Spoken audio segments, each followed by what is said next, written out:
Welcome back. Now, Team India's new diet plan has stoked a big controversy with netizens questioning the Indian team's demand that bans certain types of meat.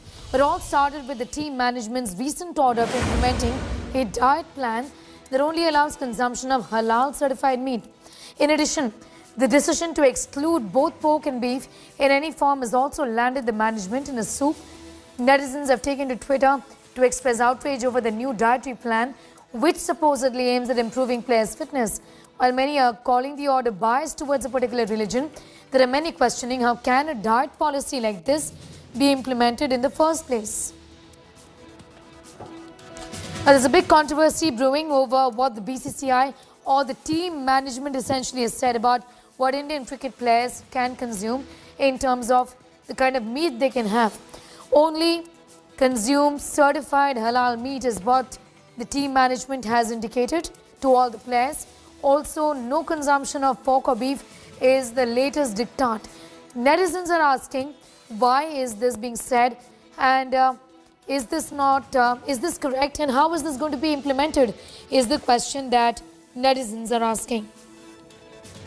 We'll get more clarity from Rahul Rawat in a bit from now on why this debate has essentially started. Rahul, do take us through whether you think this is an unusual sort of an order. You did say it's the team management. Has it happened before? If yes, when? If no, then do tell us why is it happening now? Well, because it has been reported this time. I remember this story was broken on our network. In fact, we broke this story a couple of days ago on Sports Tak, that's our YouTube channel, where we shared the entire dietary plan that the team management, not the BCCI. So if BCCI has to reach out to a host state association, or rather the team management has to reach out to a host state association, they will go through the BCCI. They will inform the BCCI that these are our requirements, and accordingly the BCCI will share all those plans, not just dietary plans but security plans, and there are other they have a logistics manager who shares a lot of other plans. So similarly, this was a dietary plan that was shared by the team management that comprises your captain, your coach, support staff, a lot of other members. They inform their local manager or their logistics manager, who accordingly informs the BCCI. Now, BCCI has shared this plan. If you see, we have the exclusive details of the entire dietary plan. In fact, in a short while from now, we can share it on camera also here. On your television screens also. So this is every time we go abroad or any foreign team travels to India, they also share their dietary plan, that these are the things that we want to have on our menu when we travel to from one hotel to another hotel, to one place to another place. So this is what happens. So it is not BCCI's diktat. It is just that this time it has been reported, and majority of the times, Sneha, let me make this very clear. Majority of the times you will see, in fact, in the majority of the international competitions, even if you go to the Olympics, you will see on menu you will have halal meat. So that is exactly what has happened here also, where it has they've made it very loud and clear that no pork, no beef, and all meat should be halal. We have to understand that this Indian team also has a few Muslim players. For example, Mohammad Siraj, Mohammad Shami. Mohammad Shami, of course, is not part of this team, but he is a regular member of this team. This is what the Indian team requires, and they perhaps they are sharing it maybe for the sake of one particular player or two particular players, or because they may not have issues to have jhatka or halal, but maybe a player from one particular community may have or will have issue to have jhatka meat. All right, Rahul, thanks for getting us up to speed with that. Rahul is saying nothing really unusual, but this time it's been reported. So the kind of reaction that we are seeing, but this has happened in the past as well.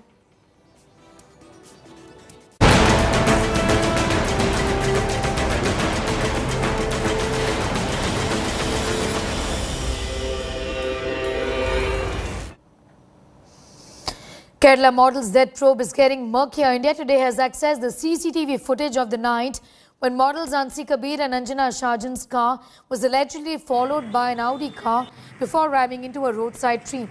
The crime branch says the models were followed by a few attendees of this party. The driver of the Audi car has reportedly been identified as Saiju Thankachan, having links with drug peddlers in Kochi. The probe agency suspects the model saw the same Audi at hotel premises before leaving the party. Meanwhile, according to an anonymous message received by the police, the drinks consumed at the party by the models were allegedly spiked. Refuting these allegations or these claims, Anjana's brother has said she never really consumed liquor. The families of the models are now planning to meet the Chief Minister to demand a thorough probe into the role of the hotelier there in question, Roy Violet, who destroyed the CCTV footage, and also Saju Thankachan in this entire matter. And I also see a few of them, actually at two instances, there wherein somebody was offering her liquor, which she was refusing it clearly, that's visible. And the suspicious part is the exit. So when they are exiting, nobody has carried anything in their hands. Police have found 4 to 5 liquor bottles. Somebody is trying to divert this topic from actual fact. So that's the reason I had raised this request to the City Police Commissioner to find the truth. Our executive editor Shivaru earlier spoke with the deceased model's brother, Arjun. Listen in to what he had to say. Are you fearing for your safety? Is your family under threat? Have any threat calls or anything like that come? Because we don't know where this is headed.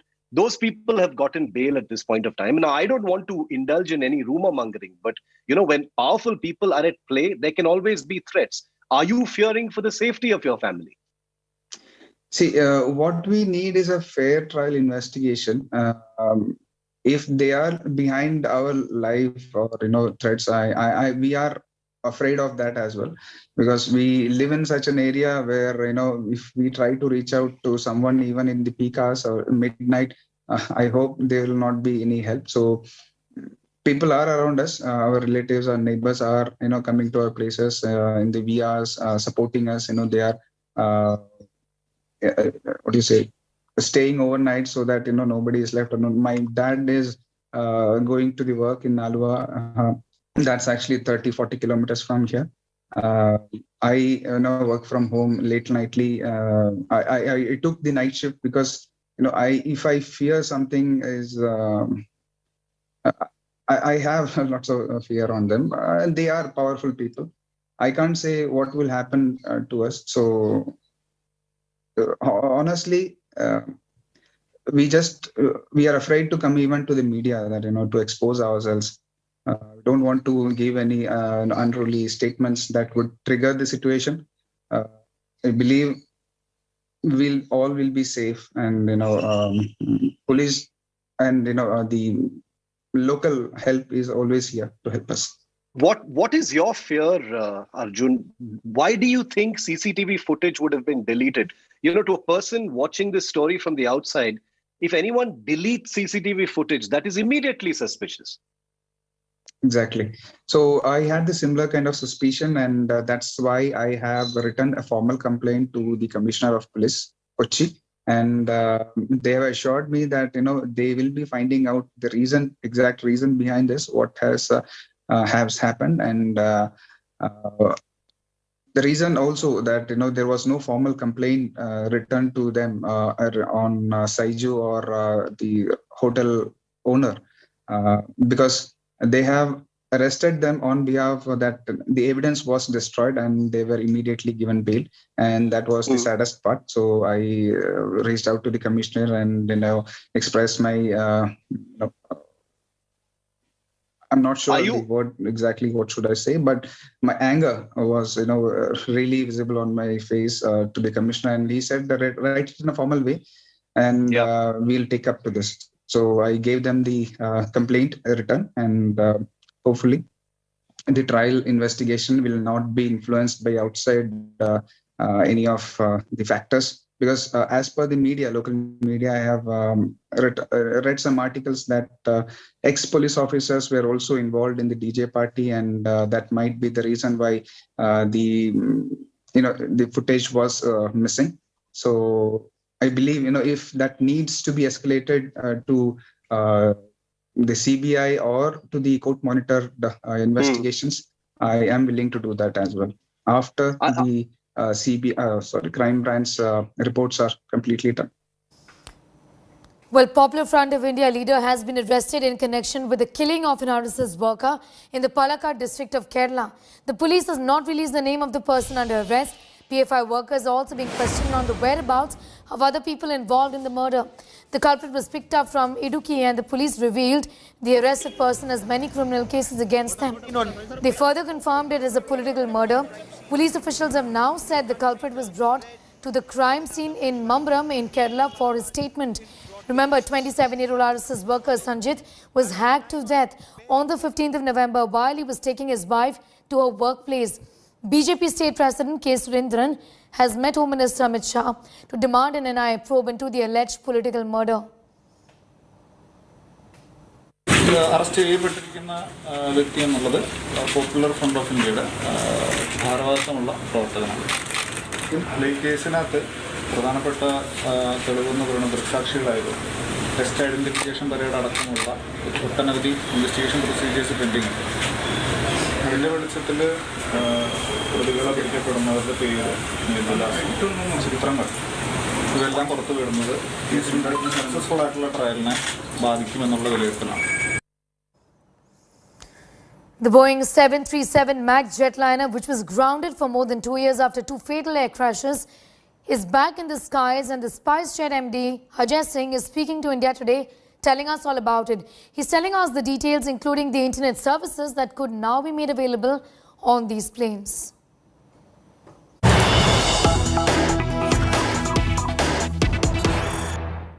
You have been a savior for the airline, and history has been an example of it, that you have come repeatedly back to the airline whenever it needed your help. So what is the strategy that you're deriving for SpiceJet in such turbulent times, for the Indian aviation sector? I think SpiceJet is built on the premise that you need to find opportunity in adversity. And every time we are down, we look for ways to do something anew. And that's what we've done. We had a double whammy. The MAX aircraft, which was doing so very well for us when we took delivery 3 years ago, it was suddenly grounded. So that was a big blow, and on top of it, COVID came. So it was a double whammy. We are happy to reinduct a really modern, next generation aircraft back into service. This is an aircraft which is extremely comfortable to fly in. It has 40% less noise.